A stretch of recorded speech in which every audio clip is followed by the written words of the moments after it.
Hello friends, welcome to the YouTube vlogs. இன்றைக்கி ஒரு கிறிஸ்பியான தட்டை எப்படி செய்யணும்னு பார்க்கலாம்.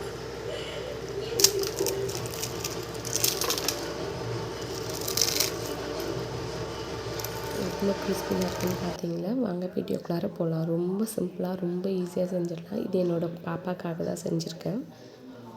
வீட்லேயே ஸ்நாக்ஸ் செஞ்சு வச்சுட்டா அவங்களுக்கும் கொஞ்சம் ஈஸியாக இருக்கும் இல்லைங்களா? எதனா ஒன்று அழுது வரும்போது இல்லைனா வந்துட்டு அடம் முடிக்கும் போது எதனா ஒன்று எடுத்து கொடுத்துட்டா கம்முன்னு ஆகிடுவாங்க இல்லைங்களா? அதுக்காக செஞ்சுருக்கேன். 2 கப்பு பச்சரிசி மாவு. நீங்கள் எந்த கப்பில் மெஷர்மெண்ட் எடுக்கிறீங்களோ அதே கப் அளவுக்கு எல்லாமே அதிலே எடுத்துக்கணும். 1/4 கப்பு அளவுக்கு பொட்டுக்கடலை, 2 வரமிளகா, 4 பூண்டு பல், 1 கொத்து கருவேப்பிலை. இது எல்லாமே மிக்சியில் அரைச்சி நல்லா மைய எடுத்து அதில் சேர்த்துக்கலாம். அதை ஒரு மிக்ஸ் கொடுத்துட்டு 1/2 மணி நேரம் கடலப்பருப்பு வந்துட்டு ஊற வச்சு வச்சுருக்கேன். அதையும் வந்துட்டு அதில் சேர்த்துக்கலாம்.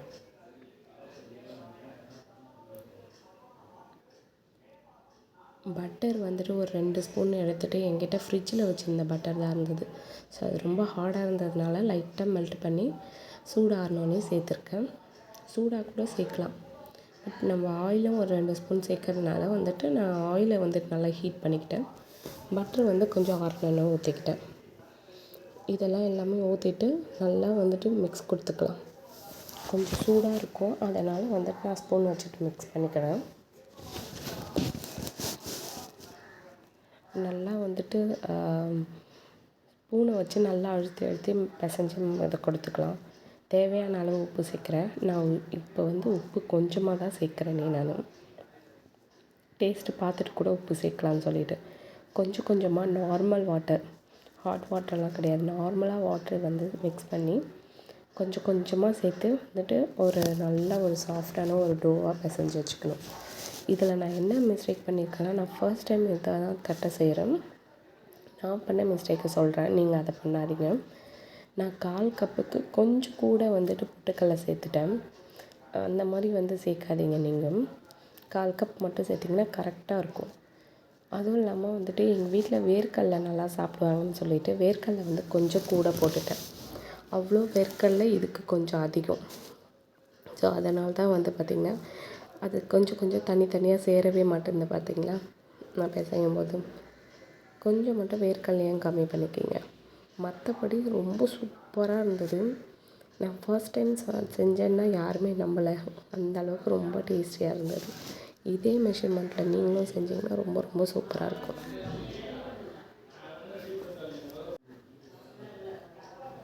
நல்லா ஃபைனலாக கொஞ்சம் கொஞ்சமாக தண்ணி தெளித்து இந்த அளவுக்கு நல்லா சாஃப்டாக பிசைஞ்சு வச்சுக்கலாம்.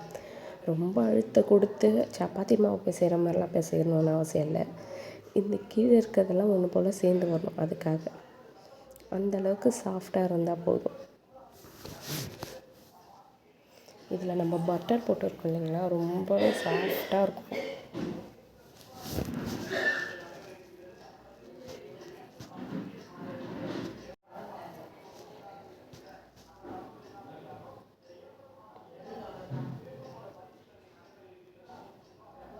நான் நடுவில் சால்ட் இருக்கான்னு சொல்லிட்டு செக் பண்ணி பார்த்துட்டு கொஞ்சம் கொஞ்சமாக ஆட் பண்ணிக்கிறேன். ஏன்னா சால்ட் அதிகமாகிடுச்சின்னா இதுக்கு வந்து செட் ஆகாது இல்லைங்களா, வேறு எதனா போட்டால். ஸோ அதனால் கொஞ்சமாக ஃபஸ்ட்டு போட்டுக்கிட்டேன். அதுக்கப்புறம் கொஞ்சம் கொஞ்சமாக ஆட் பண்ணிக்கிட்டேன் சால்ட்டு எனக்கு தேவையான அளவுக்கு. நீங்களும் அந்த மாதிரி செக் பண்ணிவிட்டு போட்டுக்கோங்க, அதுதான் கரெக்டாக இருக்கும்.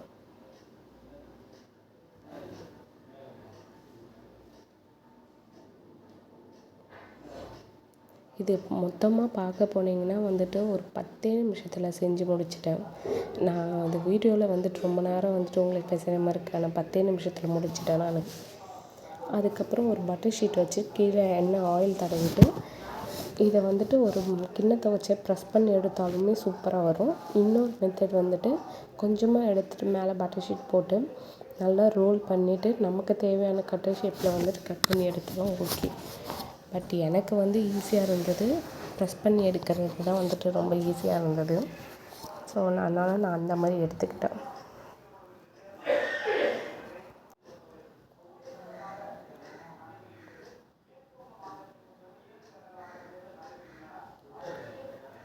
இந்த மாதிரி மொத்தமாக எல்லாத்தையும் வந்துட்டு ரோல் பண்ணி எடுத்து வச்சுட்டு சூடான ஆயிலில் வந்துட்டு போட்டு எடுத்துக்கலாம். ரொம்ப ஆயில் கம்மியாகவும் ஹீட் இருக்கக்கூடாது, அதிகமாகவும் ஹீட் இருக்காது. மீடியம் ஃப்ளேமில் நல்லா ஹீட் இருக்கணும். நல்லா போட்டு எடுத்துக்கலாம். இதை ஒரு 10 டேஸ் வரைக்கும் ஸ்டோர் பண்ணி வச்சுக்கலாம். நல்லா கிறிஸ்பியாக இருக்கும். இது எங்கள் பாப்பாவே வந்து டெய்லியும் ஒன்று ஒன்று கொடுத்தா அவங்களே நல்லா சாப்பிட்டுட்டு இருந்தாங்க. ப்ளீஸ் என்னோடய சேனலை சப்ஸ்கிரைப் பண்ணி வச்சுக்கோங்க இந்த மாதிரி மோர் வீடியோவுக்கு.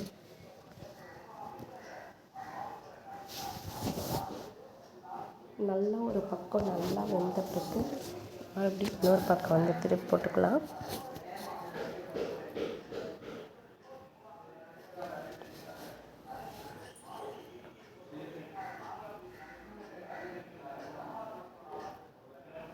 இந்த மாதிரி சின்ன சின்ன வீடியோவுக்கு உங்களோட சப்போர்ட்லாம் ரொம்ப தேவை. ப்ளீஸ் எங்களை சேனலுக்காக சப்ஸ்கிரைப் பண்ணி வச்சுக்கோங்க.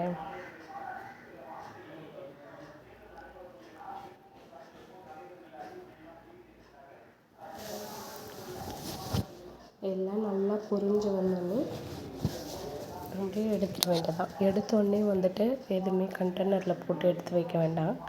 அது நல்லா ஆறின பிறகு அதுக்கப்புறம் வந்துட்டு ஒரு ஏர்டைட் கண்டெய்னரில் போட்டு வச்சிங்கன்னா நல்லா ஒரு 10 டேஸ் வரைக்கும் வெளியே வச்சுருந்து நல்லா சாப்பிட்லாம்.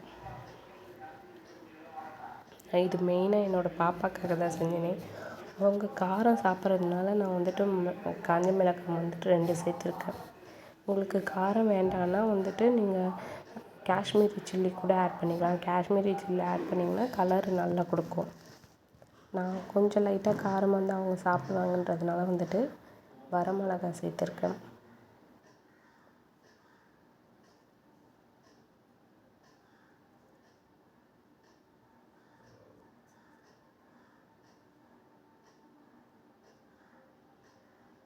இது கூடவே பக்கத்துலேயே ஒரு ஆள் இருக்கணும்.